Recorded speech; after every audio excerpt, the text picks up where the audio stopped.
los tiempos nuestros niños han cambiado, las épocas ya no son las mismas y los juegos terminan siendo de alguna manera cruel.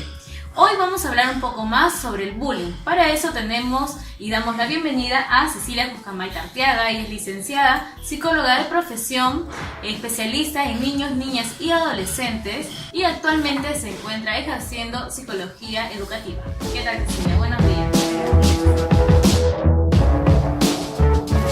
Cuéntanos, Cecilia, ¿qué es el bullying? Bueno, el bullying es el llamado acoso escolar, ¿no? Que se hace, para que pueda ser llamado bullying, tiene que cumplir ciertos requisitos, ¿no? O sea, no podemos llamar bullying a cualquier tipo de violencia, pero sí podemos decir que el bullying específicamente tiene que ser en una institución educativa, ¿no? En el colegio. Para poder llamar nosotros bullying a la violencia escolar, tiene que haberse hecho en reiteradas ocasiones, ¿no? Y tiene que ser, digamos, de manera sistemática, de tal forma que la persona ya sienta que esta violencia es un acoso, ¿no? Normalmente se da en niños o en adolescentes, ¿no? Ahora, ¿el bullying es también físico y psicológico o solamente físico? Hay distintos tipos. Bueno, en una forma de clasificarlos podría llamarlos físicos, como dices tú, que está relacionado pues al contacto físico, ¿no? Al contacto de repente a golpes, ¿no? A algo que dañe físicamente a la persona. También el psicológico, que bueno, también se refiere justamente, como dice la palabra, a un daño más relacionado a lo verbal, ¿no? En el que la persona se ve dañada también en cuanto a su autoestima, básicamente eso, ¿no? En temas ya más emocionales. También está lo que llamamos nosotros el ciberbullying, ¿no? Que es una modalidad actual relacionada a las redes sociales, ¿no? Al internet. Es decir, también se puede dar el bullying a través del contacto de mensajes, ¿no? Del acoso por internet. Ahora, ¿cómo se podrían dar cuenta los padres de que sus hijos están siendo de alguna manera agredidos, ¿no? Ya tanto sea psicológico o físico, o en el caso que tú nos dices del ciberbullying? Hay distintos indicadores, ¿no? O sea, tenemos que tomar en cuenta que trae consecuencias tanto para el acosado, el acosador, ¿no? Y también para los testigos. Entonces, de acuerdo a estas consecuencias se van a ir dando indicadores y tenemos que estar muy atentos a lo que podría suceder. Una persona que está sufriendo de bullying podría empezar a cambiar su actitud, ¿no? En casa, por ejemplo, empezar a mostrar ciertas conductas de aislamiento, es decir, por ejemplo, quedarse en su cuarto, mostrar tristeza, pérdida de apetito, pérdida de sueño o aumento de sueño, ¿no? Es decir, que cambie su ritmo en la vida diaria, ¿no?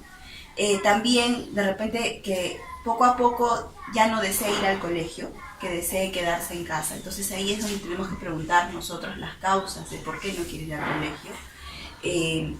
También, como mencionaba, podría empezar a tener sentimientos de tristeza relacionados incluso a pensamientos, ¿no? Entonces podría empezar a escribir notitas en el cuaderno que diga, ay, esto no tiene sentido, o frases negativas acerca del mismo, ¿no? Hacen eso muchas veces. En el caso de los adolescentes, por ejemplo, pueden escribir cartas o incluso ahora está muy de moda videos, o las publicaciones que pone en Facebook ya van teniendo un tono más triste. Entonces hay que estar muy atentos a estos puntos, ¿no? O de repente también vemos que deja de relacionarse con algunos amigos. Eso también puede ser un indicador importante. Y ahora, ¿cuál sería el perfil del acosador, ¿no? A pesar de que, como tú bien lo mencionas, no está bien estructurado por la edad en la que tiene, ¿cuál es el perfil frecuente que tienen estos acosadores en el colegio? Hay algo muy curioso, ¿no? Hay que tomar en cuenta que muchos de estos chicos, sobre todo cuando ya son mayores, normalmente han sufrido de bullying antes, ¿no? Y al no haber resuelto esta situación o al verse impotentes ante una situación que no avisaron, que no contaron, que se quedó de secreto, que ellos no pudieron afrontar, cuando van creciendo, van ellos asumiendo que ahora sí, como son más fuertes, tienen más altura físicamente también, pueden tener cierto poder, entonces lo vuelven a hacer ¿no? Como reivindicándose de su situación de víctima ahora como acosadores.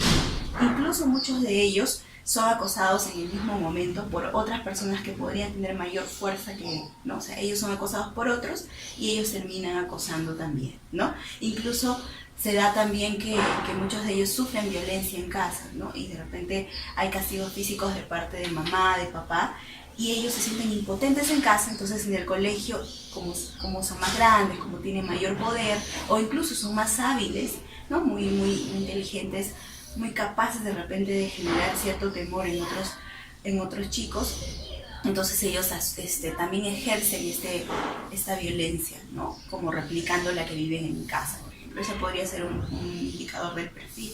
No, otro perfil no es que sea determinado, realmente habría que revisar cada uno de los casos, pero también se puede dar que esta persona es muy hábil, ¿no? Es una persona que ante otras personas se puede mostrar muy amable, ¿no? Puede siempre asumir culpa, decir sí, esto no está bien, o yo sé que esto no es correcto, pero en el momento, en el acto, es más fuerte de repente este deseo de mostrar poder que cualquier otro tipo de moral, ¿no? Que puede estar aprendiendo. Y como te digo, siempre es importante recordar que estamos hablando de niños, de adolescentes, y que ellos están en un proceso, no podemos juzgarlos como juzgaríamos a un adulto, ¿no? Y ahora, Cecilia, para terminar, ¿qué recomendaciones le podrías dar a los padres si en caso su hijo sufre de bullying, o quizás para evitar, ¿no? Para evitar este tipo de situaciones? Primero, creo que esto no tendría que ser psicóloga para decirlo, creo que ellos necesitan un ambiente estable, un ambiente libre de violencia en casa,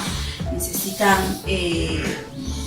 mucha comprensión, comunicación con sus hijos constante, no solamente para recibir quejas, sino también para realmente conocer lo que está pasando, porque muchas veces los papás no conocen a sus hijos y solamente cuando ellos dicen mamá, me están diciendo esto, ellos asumen y dicen voy a ir, voy a salvar a mi hijo, voy a cuidarlo, voy a protegerlo, pero realmente no lo están conociendo, ¿no? Y lo que queremos nosotros con ellos es ayudarlos a que ellos mismos también vayan desarrollando sus propios recursos para afrontar la situación.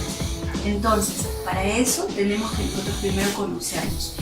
Y eso también se hace comunicándonos en el día a día, hablando con ellos, sabiendo qué les gusta, qué no les gusta, quiénes son sus amigos, quiénes no lo son, con quiénes sale, con quiénes les gusta salir, ¿no? De esa forma ellos solos van a empezar a generar una confianza de tal forma que a la primera situación pequeña ellos se lo van a comunicar y no va a ser necesario llegar a situaciones extremas para que recién una familia se entere de lo que está pasando. Muchísimas gracias, licenciada Cecilia.